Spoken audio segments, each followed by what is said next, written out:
I have said lightly, apropos of the conclusion arrived at by several correspondents and by myself, that the cry for the simple life was merely a new form of the old cry for happiness, that I would explain what it was that made life worth living for me. The word has gone forth, and I must endeavour to redeem my promise. But I do so with qualms and with diffidence. First, there is the natural instinct against speaking of that which is in the core of one's mind. Second, there is the fear, nearly amounting to certainty, of being misunderstood or not comprehended at all. And third, there is the absurd insufficiency of space. However, for me, spiritual content, I will not use the word happiness, which implies too much, springs essentially from no mental or physical facts. It springs from the spiritual fact that there is something higher in man than the mind, and that something can control the mind. Call that something the soul or what you will. My sense of security amid the collisions of existence lies in the firm consciousness that just as my body is the servant of my mind, so is my mind the servant of me. An unruly servant, but a servant, and possibly getting less unruly every day. Often have I said to that restive brain, "Now, O mind, sole means of communication between the divine me and all external phenomena, you are not a free agent. You are a subordinate. You are nothing but a piece of machinery, and obey me you shall." The mind can only be conquered by regular meditation, by deciding beforehand what direction its activity ought to take, and insisting that its activity takes that direction. Also by never leaving it idle, undirected, masterless, to play at random like a child in the streets after dark. This is extremely difficult, but it can be done, and it is marvellously well worth doing. The fault of the epoch is the absence of meditativeness. A sagacious man will strive to correct in himself the faults of his epoch. In some deep ways, the 12th century had advantages over the 20th. It practiced meditation. The 20th does Sando exercises. Meditation, I speak only for myself, is the least dispensable of the day's doings.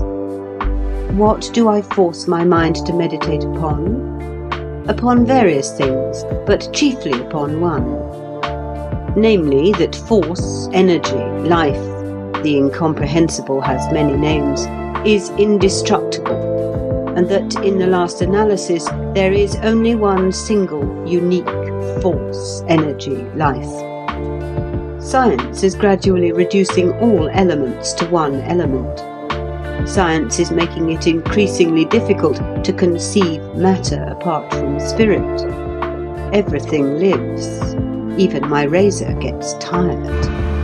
And the fatigue of my razor is no more nor less explicable than my fatigue after a passage of arms with my mind. The force in it and in me has been transformed, not lost. All force is the same force. Science just now has a tendency to call it electricity, but I am indifferent to such baptisms. The same force pervades my razor, my cow in my field, and the central me which dominates my mind. The same force in different stages of evolution. And that force persists forever. In such paths do I compel my mind to walk daily.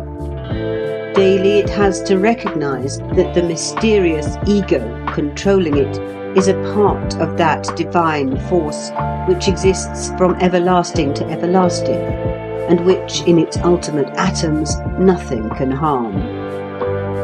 By such a course of training, even the mind, the coarse, practical mind, at last perceives that worldly accidents don't count. But, you will exclaim, this is nothing but the immortality of the soul over again. Well, in a slightly more abstract form, it is. I never said I had discovered anything new. I do not permit myself to be dogmatic about the persistence of personality or even of individuality after death. But in basing my physical and mental life on the assumption that there is something in me which is indestructible and essentially changeless, I go no further than science points. Yes, if it gives you pleasure, let us call it the immortality of the soul. If I miss my train, or my tailor disgraces himself, or I lose that earthly manifestation of force that happens to be dearest to me, I say to my mind, mind, concentrate your powers upon the full realization of the fact that I, your master, am immortal and beyond the reach of accidents. And my mind, knowing by this time that I am a hard master, obediently does so.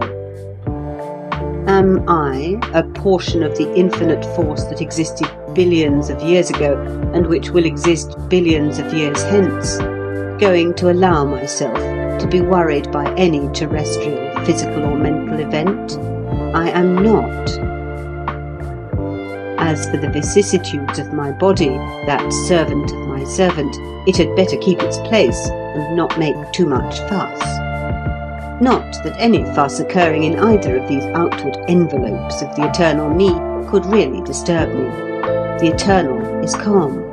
It has the best reason for being so. So you say to yourselves, here is a man in a penny weekly paper advocating daily meditation upon the immortality of the soul as a cure for discontent and unhappiness. A strange phenomenon.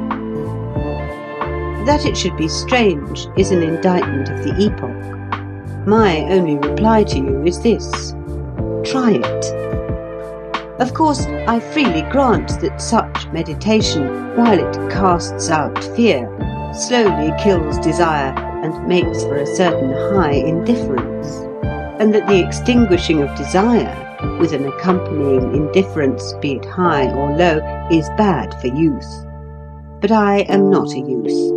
And today I am writing for those who have tasted disillusion, which youth has not. Yet I would not have you believe that I scorn the brief joys of this world. My attitude towards them would fain be that of Socrates, as stated by the incomparable Marcus Aurelius. He knew how to lack and how to enjoy those things in the lack whereof most men show themselves weak, and in the fruition intemperate. Besides commanding my mind to dwell upon the indestructibly and final omnipotence of the force which is me, I command it to dwell upon the logical consequence of that unity of force which science is now beginning to teach. The same essential force that is me is also you. Says the Indian proverb, I met 100 men on the road to Delhi, and they were all my brothers. Yes, and they were all my twin brothers, if I may so express it, and 1,000 times closer to me even than the common conception of twin brothers. We are all of us the same in essence. What separates us is merely differences in our respective stages of evolution. Constant reflection upon this fact must produce that universal sympathy which alone can produce a positive content. It must do away with such ridiculous feelings as blame, irritation, anger, resentment. It must establish in the mind an all-embracing tolerance. Until a man can look upon the drunkard in his drunkenness and upon the wife-beater in his brutality with pure and calm compassion, until his heart goes out instinctively to every other manifestation of the unique force, until he is surcharged with an eager and unconquerable benevolence towards everything that lives, Until he has utterly abandoned the presumptuous practice of judging and condemning, he will never attain real content. Ah, you exclaim again, he has nothing newer to tell us than that the greatest of these is charity. I have not. It may strike you as excessively funny, but I have discovered nothing newer than that. I merely remind you of it. Thus it is, twins on the road to Delhi, by continual meditation upon the indestructibility of force, that I try to cultivate calm, and by continual meditation upon the oneness of force, that I try to cultivate charity, being fully convinced that in calmness and in charity lies the secret of a placid, if not ecstatic, happiness. It is often said that no thinking person can be happy in this world. My view is that the more a man thinks, the more happy he is likely to be. I have spoken. I am overwhelmingly aware that I have spoken crudely, abruptly, inadequately, confusedly. End of chapter 9, and end of Mental Efficiency and Other Hints to Men and Women by Arnold Bennett. Recording by Ruth Golding.